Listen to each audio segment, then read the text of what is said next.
पाकिस्तान के बारे में जब ये देखा तो मैं बोला अगले साल जब ये टेलीस्कोप लेके ईद का चांद देखेंगे तो उनको इंडिया का झंडा नजर आएगा। जब इंडिया का नजर आ जाएगा इंडिया का झंडा तो कहेंगे अरे वाह ईद हो गई, चलो ईद मनाते हैं। जो मून है यानी कि जो चांद है वो सिर्फ अमेरिका का या हिंदुस्तान की मलकियत नहीं है, ये ग्लोबल कॉमन है, यानी कि इससे तमाम दुनिया से बहरामंद होती है। और हम यही कह रहे थे कि फेल हो, लेकिन वो साइंस एंड टेक्नोलॉजी में आज ये साबित कर दिया कि वो हमसे बहुत आगे हैं, वो नासा को टक्कर देने वाली। इंडिया चाहे चांद पे हमसे पहले पहुंच जाए, ठीक है, चाहे दुनिया का नंबर 1 सुपर कंट्री बन जाए, जन्नत में हम ही जाएंगे। अच्छा, आज़ादी किससे हासिल की थी? अंग्रेज़ों से, इंडिया से नहीं की थी।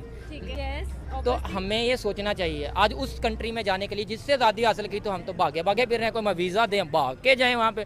और जिस कंट्री ने तरक्की की है, जो आपके साथ ही आज़ाद हुआ है, उसने कहाँ तक पहुँच गया है, उससे हम नफरत फैला के बैठे हैं। जो इसरो की ऑफिशियल जो पेज है, जो चैनल है, 8 मिलियन से ज़्यादा लोगों ने एक टाइम पे उसे लाइव देखा है। अभी तक तकरीबन 70-80 मिलियन लोग देख चुके हैं 2-3 घंटे के अंदर अंदर। दुनिया में वो अपने नाम को सुरखरू कर दिया भाई, दुनिया में पहचाना जा रहा है कि इंडिया दुनिया में एग्जिस्ट करता है। अब शायद उनके इंडिया की वजह से ही अब दुनिया को पाकिस्तान भी नजर आ जाए, अदरवाइज पाकिस्तान का कोई नाम जो है ना वो लेकिन स्टेटमेंट नासा किया और नासा ने उनको ऑफर किया इंडियंस को कि इसरो के साथ हम कोलैबोरेट करके हम फर्दर काम करेंगे और उनको पूरी फाइनेंसिंग करेंगे।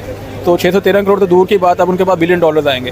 ठीक है, क्या कमाल है। अच्छा, आप देखेंगे वाघा बॉर्डर पे हमारी लात उनसे ऊंची उठती है, इसमें क्या कमाल है। वो अगर वहाँ चले गए।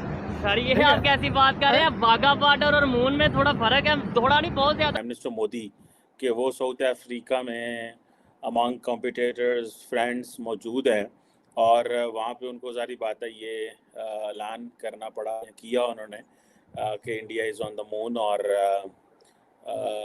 और वहाँ पे पहले तो ये बताएं कि what is it like in BRICS if prime minister Modi is talking with his partners with इसके क्या ऑप्टिक्स हैं, क्या रिसेंटली आपको पता है रशिया का Luna 25 failed to reach there. So पहले तो इस पर ज़रा बात करें, फिर हम ज़रा ब्रिक्स में क्या डेवलपमेंट्स हुई इस पर थोड़ी गपशप मान लेते हैं। देखिए, जब इसकी बारे में जो लिख रहे हैं बोल रहे हैं, सब कह रहे हैं there are 4 countries that went on the moon, 4 मुल्कों ने वहाँ गए हैं। तो पहली तो वो बात गलत है, क्योंकि एक उनमें से 4 में से एक मुल्क तो उसका वजूद ही नहीं रहा। The Soviet Union does not exist. और रशिया ने अपनी काबिलियत पिछले हफ्ते बता दी कि it can not do it. तो to give Russia credit for what Soviet Union did is not fair. तो बेसिकली 3 मुल्क गए हैं चांद पे, वो है अमेरिका, चाइना और इंडिया। रशिया ने अच्छी कोशिश की but failed. So that is one thing that should be made clear. दूसरी बात मैं ये कह रहा हूँ कि ये देखें कि किसने नहीं भेजा।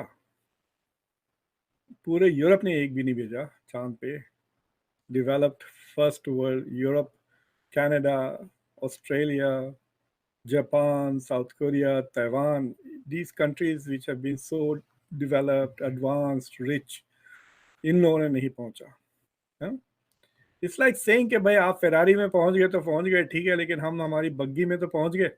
But we got there. India ने $77 मिलियन में पहुंच गए वहां पर। It's such a low cost project and far more accurate. Luna के 200 मिलियन खर्च किया रशिया ने on that failed project. So it's a huge achievement. India की जो इंजेन्युइटी कहिए आप, उनकी इनोवेटिवनेस, सोच का हिंदी में अगर आप जुगाड़ करना है, they have done it and that is very very impressive and very very important. और देखिए ये ना मार्वल करना चाहिए। मैं अभी आज 1-2 शोज किया हूँ इस पर। तो 1962 में ISRO का प्रोजेक्ट किया था, उसी साल जिस साल चाइना से जंग हारी थी इंडिया। तो इंडिया जब इतना गरीब मुल्क था, हमारे साहब, मैं क्या बता सकता हूँ, 1960s में, for a small and for a poor country to have such a rich vision is amazing ना।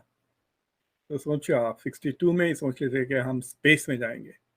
75 में इंडिया का पहला वो सैटेलाइट गया, आर्यभट्टा। फिर उसके बाद 80s में India went, first cosmonaut India की तरफ से गए इनटू स्पेस।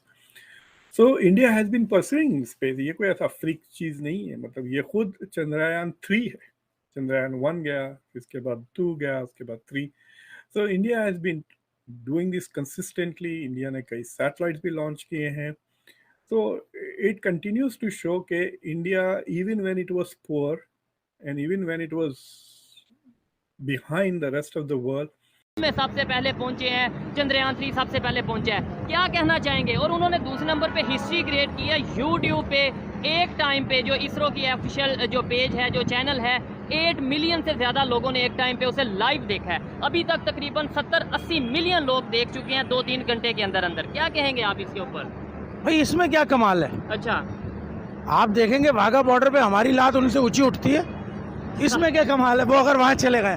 सर ये आप कैसी बात कर रहे हैं? वाघा बॉर्डर और मून में थोड़ा फर्क है, थोड़ा नहीं बहुत ज्यादा फर्क भाई है. हमारी लात जो है वो इंडिया के जो लात है ना उससे ऊंची उठती है. ठीक है, तो इसमें क्या कमाल है? वो चांद पे चले गए. नहीं तो हम अगर तो लात उनसे ऊंची उठाते हैं. नहीं, अगर यही सोच हमारी रहेगी, आपको नहीं लगता कि कल को लात भी नहीं उठेगी और लात को उठाएंगे भी नहीं, हमारी कल को दोनों लातें उठ जाएंगी, तो फिर क्या रहेगा? मसला ये है कि जब तक हम इस चीज़ से बाहर नहीं निकलेंगे ना, हाँ, और हम चांद तो क्या, हम भाई जो है ना ये जजीरे किसी पे नहीं जा सकते. ऐसे ही है. और दूसरी बात ये है कि अब देखें, हम जब इंडिया से जीतने की या मुकाबले की बात करते हैं ना, तो हम उनसे मुकाबले की बात करते हैं क्रिकेट में. ऐसे ही है. ठीक है, अब क्रिकेट में हम कहते हैं जी हम किसी तरह इंडिया से जीत जाएं. ठीक हो गया. बाकी तमाम शोबों में टेक्नोलॉजी हो गई, एजुकेशन हो गई, सेहत, खुराक, हर चीज़ में हमसे आगे हैं. ठीक है, सही है. आप वहाँ पे देखेंगे वहाँ पर जिगर की प्योनकारी हो रही है. बिल्कुल ऐसे ठीक ही है. आप देखेंगे वो दुनिया, उनकी मेडिसिन जो है ना वो पूरी दुनिया में नंबर 1 पे है. उनकी बनने वाली हर प्रोडक्ट जो है वो दुनिया में नंबर 1 पे है. ठीक हो तो गया. अब उनसे क्या मुकाबला करेंगे?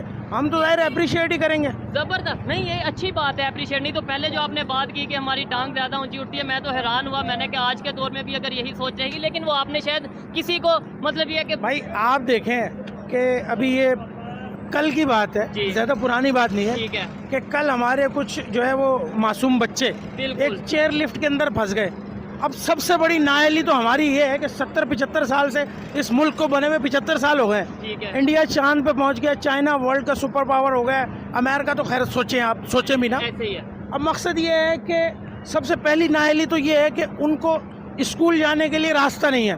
बच्चों को स्कूल जाने के लिए रास्ता नहीं है. हमने चांद पे कैसे पहुंचना? और वो जो वहाँ पे जो फंसे, जो हादसा हुआ. अब वो जो हादसा हुआ, तो आप देखें कि हम जो है ना, हम कहते हैं जी हम 5 मिनट में इंडिया की ईंट से ईंट बजा देंगे. ठीक है. और पूरा दिन वहाँ पर हम लगे रहे और 10 बच्चों को कोशिश की. ठीक है. हमारे जो सिक्योरिटी इंफॉर्मेंस जो है हमारे इदारे हैं, उन्होंने पूरी कोशिश की और हम सलाम पेश करते हैं. उनके पास वक्त ही नहीं है सोचने इस चीज़ों का कि टू बिकम इनसिक्योर, कि वो उनको फिक्र हो रही है या नहीं. उनको अजीब चीज़ों की फिक्र है. उनको इमरान खान क्या कर रहा है कल, उसकी फिक्र है उनको.